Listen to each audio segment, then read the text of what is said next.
it's a criminal offense. You understand? Then you should pay those resources you misused. Okay. Yeah, this one is quite much clear because I understand now. So, should government implement regulations to free education in South Africa? It means that you already answered my question, this one, because when you say that government must track the students and give them the warnings that if you fail 3 times, it means that you're going to bring back to the community and work for the community for free, which is, as a student of these universities, just imagine education is free and then now I failed 6 times or 3 times, and then government said to me I must go to be a policeman. So that one, to be a police, to me is like I don't want to be a police because I know the consequences to be a policeman. So should government force me to do that, or should it's a criminal for when you let's say most it's unlawful to rape. That's an example. Yeah. Or to kill someone. Yeah. It's unlawful to rape or kill someone. It's unlawful to rape or kill someone. Yeah. When you kill someone, you'll be arrested. You understand? You'll be arrested. Yeah. And you'll be sentenced to imprisonment. You understand? It's law. Yeah. Now, if one is studying and fails, there will be a minimum. Let's say you failed for 3 years consecutively. You understand what I'm saying? Then government will say because you failed 3 times, then you must do community service for these 3 years. It's either you become a policeman, either you go and train to become a nurse and you work for free. It's either you go and train to become a soldier and you go and work for free for those 3 years. Unlike saying that because the government needs soldiers, must recruit soldiers to train them and to pay them. Now it will be different. Because you failed for 3 years, you must go and be trained to become a soldier and work free because now we are doing what? We are giving back what we have misused. Because the time you failed, because the education was free and you failed, but it was given to you free and you failed. So you misused the resources of the government. Now you must pay the government by doing community service. Okay. It will be law. Okay. What challenges will CPUT face if the education is free? First and foremost, this question of saying CPUT, you must speak of all the universities. Yeah, all the universities. There will be no challenges. First and foremost, as I've said, when you bring free education, they will be saying that South Africa, just like Cuba, in Cuba they are more specific in medicine. So South Africa is rich in history. So they will be more specific in history. So all other students from other countries will be brought to South Africa to study history and they will be paying South Africa. So there will be no free education, there will be no challenges for the institution because the lecturers and so forth will be paid by the money. And you need to also not to forget that South Africa is rich when it comes to fertile. It's so fertile. Soil, gold, it's coal, it's fishing lands, it's residential lands. For example, the land which has been sold to those Europe people, waterfront and so forth. You understand? So it's so rich. So who's going to pay for free education? Because if you can see that the population in South Africa is increasing every day. So who's gonna pay for free education? There are other, as I've said to you, that the other measures first will be followed. When you say you're going to amend free education, you have to firstly teach people on implementing free education. For an example,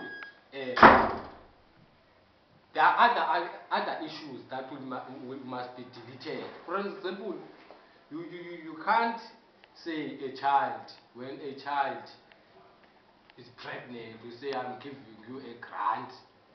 You understand what I'm saying? Because we are saying that those people must continue to reproduce. So other measures will be just dealt with in that manner before the implementation of free education. We must look for other issues first. Like because others are wasteful. like for example, in South Africa, most government they use money to build prisons and make sure that prisons are pretty, look nice. Even you can see that people are killing people outside. When they get inside there, they get better service more than the person that is studying. Like for example, if in the residence that we live, you can say it's a prison. But when you go to the prison, you can see that it's a res for the students. So government, like in my according to my understanding, is that government, instead of using the money to build prisons and all that stuff, they must come and invest. Oh, because I'm running a situation because NSFAS and edu loans, they will be affected by free education because all these companies, they will close. For an, I'm beginning to like you because it's clear that you also do reading, and I must congratulate you on that. First and foremost, you need to understand that in this government, for example, ask yourself a question: after 1994, how many universities have been built? You'll find out it's 9. And how many prisons have been built? Many prisons. And if you enter into a prison, now you are a prison, you are given an opportunity to start, and you are not, after starting and now you're getting out of a prison, you are not told to again bring back the money that was used to service you whilst you are in prison.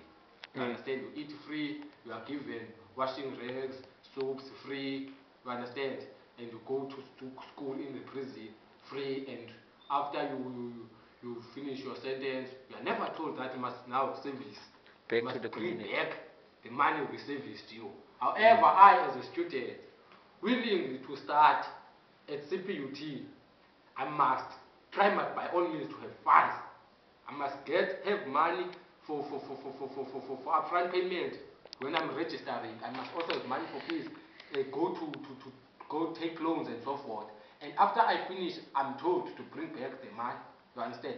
Now we're saying the government must you take, as I've said, when we're going to implement free education, some other things would be dealt with. And this thing, as I've said about a person who's getting pregnant, unnecessarily so. And also this thing of prisoners who kill people to be given free education, free food, free and so forth, but never told to bring back that money when they are out of the prison. But you see, it's nonsensical. So there are other issues that will be. And so in all, as I'm trying to give you, you'll see even yourself that in all free education is possible and no problematic issues will arise if the education is free. Okay. So in your organization, it's like I heard that most of the students of coming from this organization, they are saying all the students must run under the banner of PASMA. And they're saying that PASMA, there's a song that PASMA sings that socialism, education for all. That socialism, it means free education, or what it means exactly, because according to my understanding, the different organizations, they have their own definition of free education. As Basma, you are saying education to us, it means that it's a service to Africa. You can just, sorry to ask this question last because I thought I would ask you first. Yeah, that is our, it's some kind of, you can say it's a team and so forth. But our motto is to strive for a socialist education, as you have said. Now, in that socialist, we go deep in saying that strive for a scientific socialist education. Not just socialist education, however, scientific socialist education. Now, you understand, when you speak of socialism, even what we are doing now, we are engaging, that means we are socializing. Now, when you put it into more educational manner and say scientific socialist education, we are saying what is taught in CPUT, you must be able to do it when you are outside, which is why in your community. You understand? Because the term scientific, you know science most. Science is more practical. You understand? So we're saying that what you do in CPUT must be able to practice it when you are outside. When you are